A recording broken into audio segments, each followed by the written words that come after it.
Senhoras e senhores, tudo bem? Salve a todos com a paz de Cristo. Obrigado, você curtindo, você compartilhando. Eduardo Bolsonaro, então, tem uma vitória expressiva nesse exato momento. Eduardo Bolsonaro que está nos Estados Unidos lutando pelo nosso Brasil. A esquerda fala que é o ataque à nossa soberania. A direita, de outro lado, já diz que ele está lá para salvar o nosso Brasil. E você? O que você acha? É claro que a gente acha, né, que ele está lá para salvar o nosso país. Essas ilegalidades que está acontecendo no nosso país, patriotas presos, sem dinheiro, sem comida, aluguel atrasado, remédio, né? Tanta coisa. Nós estamos ajudando o idoso mesmo na Argentina, que amanhã é o último dia, ele tem que pagar o aluguel dele. Nós compramos remédio, 16 comprimidos por dia, comida, sem comida. E amanhã, dia 26, é o último dia, irmão. Nós temos que ajudar ele a pagar o aluguel. Essas pessoas eram consideradas como heróis e foram abandonadas por muita gente. Tanto que nós vamos ganhar um prêmio na Câmara dos Deputados devido a esse trabalho. Nos ajude, pessoal, a pagar o aluguel desse patriota. A chave está aqui e aqui você manda o comprovante que eu mesmo te respondo, tá bom? Vou falar em patriota. Eu queria. Eu falei algo na outra live. Eu fiz a confusão de valores, né? Esses dias nós compramos uma cadeira elétrica para o senhor J, né? Essa cadeira acho que custou 6, 7 mil reais, não me lembro. Porque é a cadeira que tem motor, que ele tem esclerose múltipla, né? E aí, essa cadeira custou esse valor. Eu fiz uma confusão de valor. E nós compramos agora uma outra cadeira para o Rafael, lá de Pernambuco. E eu troquei os valores. Eu falei que a do Rafael tinha custado mais 7 mil, acho, se não me engano, né? Mas é o contrário, tá bom? Eu gosto das coisas muito certas, né, pessoal? A cadeira do Rafael foi 1.800 e pouco. É uma cadeira de roda simples. E a cadeira do Jota foi, acho que 6, 7 mil reais, não me lembro o total. Tá bom? Só fiz a confusão. As cadeiras já foram todas entregues e vocês viram aí, tá bom? Vamos lá? Vamos falar então da PGR aqui, que teve a decisão agora sobre Eduardo Bolsonaro. Vamos lá. É, é, vamos lá. O Eduardo Bolsonaro ele foi processado, pessoal, por uma, uma, uma senhora comentarista aqui, o nome dela é Vanessa Moreira, em novembro de 2024. Vanessa processou, peraí que nós vamos chegar nos Estados Unidos, hein? Peraí. Vanessa processou Eduardo Bolsonaro depois de ele falar sobre ela, dizendo que ela recebeu dinheiro de políticos de direita por meio da contratação de duas empresas dela, mas mesmo assim fazia críticas frequentes a Jair Messias Bolsonaro. Então, Bolsonaro aqui disse que ela é uma traidora, né? Porque ela tinha duas empresas e recebia dinheiro, né? E ao mesmo e ficava elogiando a esquerda, vamos dizer assim, né? E criticando Bolsonaro. Se critica Bolsonaro, automaticamente elogia a esquerda, né? E a comentarista alegava que Eduardo Bolsonaro feriu sua honra, mas a PGR entendeu que as declarações dele nessa situação estão blindadas pela imunidade parlamentar. Até que fim, Paulo Gonet? Até que fim você entendeu que deputado tem imunidade. Em manifestação a Cristiano Zanin, o vice-procurador-geral da República afirmou que as falas de Eduardo foram, abro aspas, ditas em contexto de embate político, fecho aspas, e são próprias da atuação do parlamentar. Parlamentar, né? Após a manifestação da PGR, Zanin pode acolher ou rejeitá-la. Caso arquive o caso, a comentarista ainda pode recorrer, né, dessa decisão. Vamos lá. Então, o Eduardo Bolsonaro ainda não venceu, mas já teve uma vitória, porque a PGR pediu para arquivar. Por que que o Zanin, por que que o Zanin entrou nisso? Porque ele é o presidente da primeira turma. E isso vai para a primeira turma. Então, o Zanin pode acatar ou não, né? Porque a PGR só opina, ela não decide nada, né? Então, agora vamos ver se o Eduardo vai ter essa vitória também na primeira turma. Acredito que sim. Por que que isso chega lá nos Estados Unidos, onde ele está? Justamente por isso, né? Essa vitória dá gás para a gente, para a PGR entender que o Eduardo Bolsonaro, no momento, ele é um deputado licenciado e que ele está lá lutando por esses que estão sendo oprimidos aqui. Então, me parece que as coisas começaram a melhorar para o lado de Eduardo Bolsonaro, uma vez que o próprio Paulo Gonet, que não foi ele que opinou, foi o Sub, né?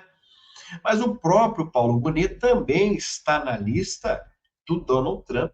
Está na lista, sim. Ele, o delegado Fábio Shaw, né? O ministro Alexandre de Moraes, 4 esposas de ministros, incluindo a esposa do próprio ministro, né?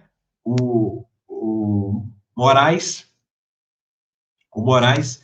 Então, ele meio que já começa a ter vitórias ali. Por quê? O Eduardo Bolsonaro, pessoal, ele está blindado no momento pelos Estados Unidos, né? A maior potência do mundo, né?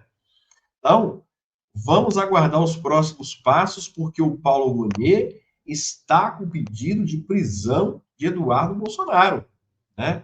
Está na mão dele, pedido por Lindenberg, petista. Deputado Lindenberg, petista, pediu a prisão de Eduardo Bolsonaro e a PGR ela é obrigada a opinar. Ela não pode arquivar, ela vai opinar sim, se vai ser favorável ou não a prisão de Eduardo. E aí depois a primeira turma também vai decidir. Será que o Paulo Gonet vai peitar mesmo o Eduardo? Saber que ele está blindado pelos Estados Unidos e ele também entra nessa lista? Será que ele, né? Será que ele então vai peitar mesmo? E o Paulo Gonet seria impedido de opinar, uma vez que ele está na lista? Porque se ele está na lista, ele pode ali falar assim, me colocaram na lista, agora eu vou aqui aceitar a denúncia contra o Eduardo Bolsonaro. Me parece que ele já deu uma escorregada, porque quem opinou aqui, nesse processo aqui da Vanessa, a senhora Vanessa contra o Eduardo, não foi o Paulo Gonet. Eu estou vendo aqui que foi o subprocurador que decidiu aqui, tá? Não foi. O nome dele é Indemburgo. Indemburgo Filho, que decidiu não, né? Que opinou aqui. Não foi Paulo Gonet. Paulo Gonet acho que está meio escanteado aí, não quer mexer com o Eduardo Bolsonaro. E a opinião deles foi favorável ainda ao Eduardo Bolsonaro. Por que que umas decisões eles falam que o deputado ele tem liberdade de expressão, né? Por quê? E outros, o Moraes diz que não tem.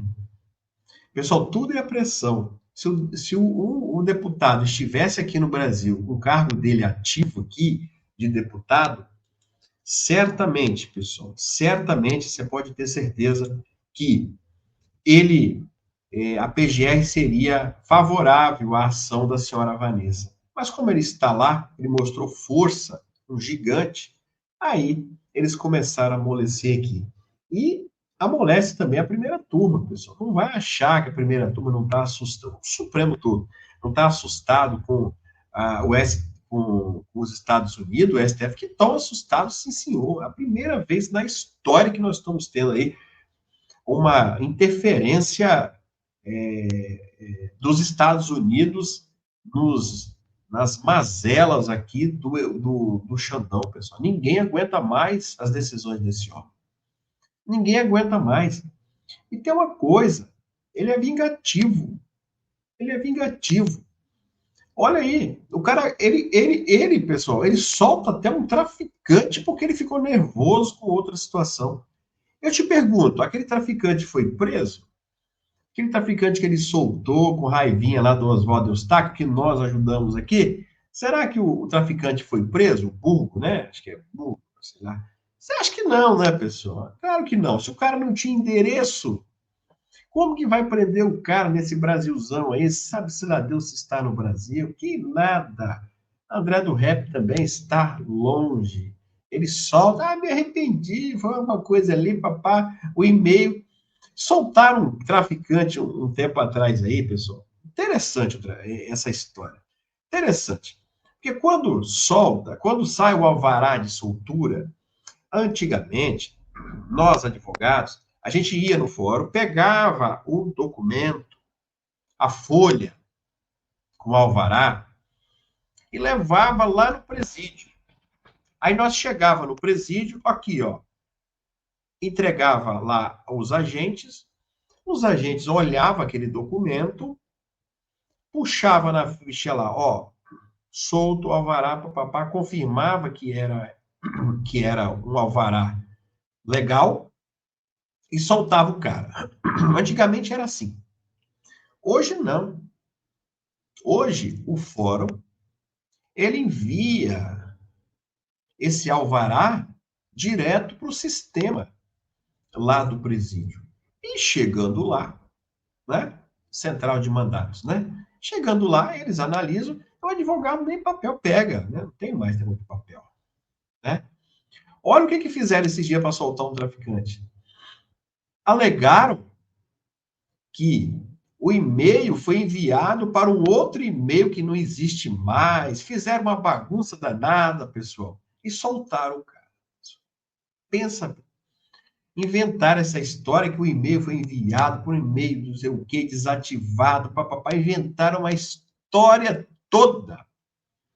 E aí, né? E aí, né? Soltaram um traficante aí de madrugada. Aí no outro dia viu que foi um erro. Não, nós enviamos aqui para outro lugar, não sei o que, papapá. Enfim, né? Não era nem para estar solto o cara, né? Porque o cara enviou um e-mail, mas depois ele enviou outro.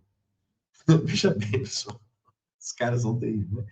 O cara envia um alvará, pessoal, legal para um e-mail, que é legal.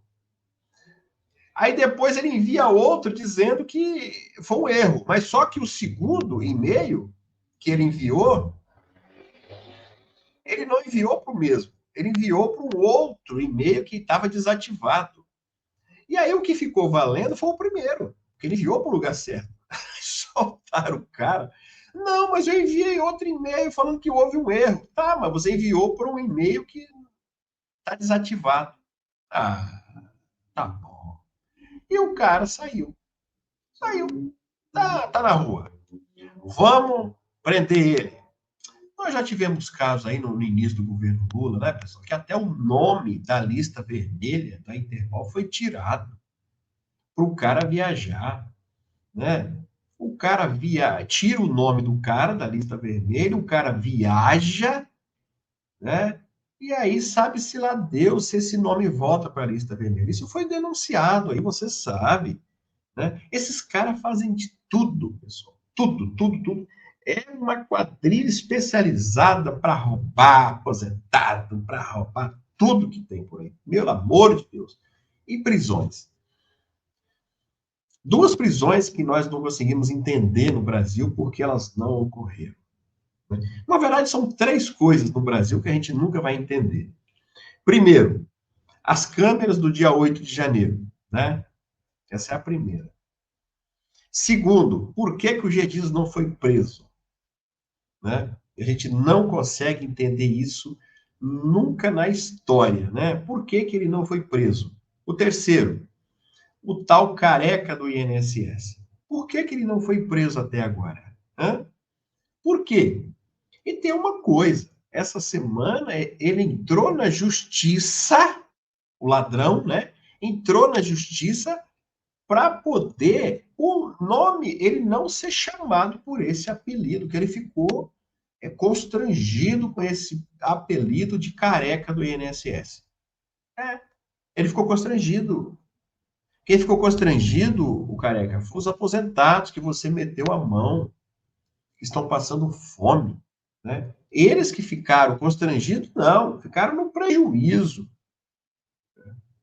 E agora, vão receber de volta? Amanhã o Lula fala que eles podem ir no correio, vai começar a atender. Não tem que ir em correio porcaria nenhuma. Tem que meter processo. Conseguir um bom advogado e meter processo. Eu sou contra você ir para correio para fazer você passar vergonha, gastar dinheiro, passar fome em fila. Tem que ir em correio, não. Contrata um advogado e vai para cima. O advogado resolve para você. O que descontou tem que ser pago em dobro, com juros, e ainda você receber indenização. Tem que ficar mendigando com o governo para poder. É como assim, ó. Te dar um exemplo claro aqui. Um exemplo claro.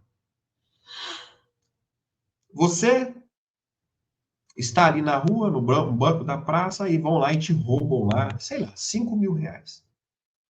Escreve aí que é isso que está acontecendo. 5 mil reais. Pum, rouba. Tá. 3 anos depois, descobre, né, tudo. Quem foi o ladrão? Tá. Aí você que foi roubado, você tem que sair da sua casa, viajar muitas vezes 100 quilômetros ou até mais, pagar para ir atrás do ladrão. Você tem que ir atrás do ladrão. E chegar lá, na casa do ladrão, e ficar na fila, esperando para o seu dinheiro ser devolvido. Sabe-se lá Deus quando. E aí chega lá, quem te meteu a mão fala assim: olha, você precisa de mais documento, você tem que provar que é você tem que provar que não sei o quê, um monte de prova, e você lá. Né? Você acha que isso está certo? Ou você acha que quem te roubou tem que te indenizar, tem que pagar juros e devolver em dobro? Que o artigo 42 do Código de Defesa do Consumidor fala, olha lá. Lê aí. Coloca lá, artigo 42 do Código de Defesa do Consumidor. Vai lá. Vai lá no parágrafo único embaixo lá. Tá lá. Tem que devolver em dobro. O que você não permitiu, devolve em dobro. E aí? Então, meu irmão, vai para cima. Contrata um advogado, tá bom? Essa cambada de ladrão. Eduardo, parabéns pela sua luta, tá? Para que isso acabe nesse país. Reflete em tudo, pessoal. Essas sanções refletem em tudo. Seja em roubo do INSS, seja na questão do pessoal do 8 de janeiro, em tudo. Nós precisamos ser socorridos o quanto antes, tá? Então a gente pede que você curta, que você compartilha. Um abraço a todos vocês. Fica com Deus.